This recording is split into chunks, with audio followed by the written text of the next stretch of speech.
Here's a wonderful skin softening technique from David Zeiser. This actually appeared in the Hot Tips issue that came out of Photoshop User that came out in December. But it's one of these techniques where if you're like me, when you look at the Hot Tips issue, you tend to read each tip and kind of decide, well, that sounds like an interesting one or not. But here's one you have to actually really try it to see it in action. It's a pretty cool idea, because what I used to do, and what I still do for some sharpening effects, is to duplicate the background layer, apply some kind of a blur like a surface blur, and then use a mask. But here's a technique David suggests. It's actually very interesting. You duplicate the background layer, so of course Command or Control J. I'm going to change the blend mode to overlay. Really, we do that so in the next step when we do our filter, we can kind of see the effect. So we're going to use filter, other, and high pass. Now, my initial reaction was I was a little surprised, because high pass is normally used as a particular sharpening method, and it kind of looks like it's having that effect here. If I turn the preview on and off, you can see it's actually starting to almost bring out a bit of detail in her skin.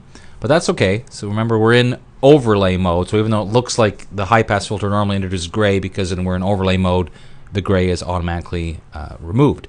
So we click OK, and all we do is just invert that layer, Command or Control I, so it becomes the opposite. You see how it looks really blurry? Then we just dial down the opacity to a number, and you can see that at the right place, like look right there, that looks pretty good.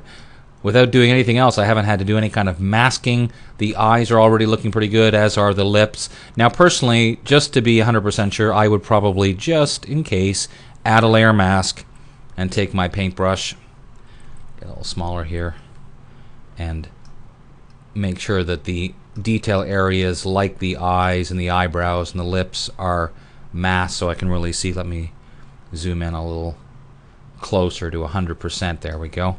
Now let's look at the difference. Here's before, here's now. I really like this effect. I think it's very cool, and the nice part is that it happens very, very quickly. Not a lot of steps to it. It just does a really good job. So, hey, check it out. I think you'll find it's a great way to do skin softening without losing detail in areas like the eyes. Now I know you're expecting me to take this photo and do something with it, but since Photoshop World is fast approaching instead, I thought we'd just use this instead.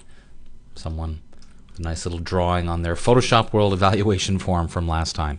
So that's me, I'm Dave Cross, although I gotta use the eraser on that hair. But anyway, I shall see you next time.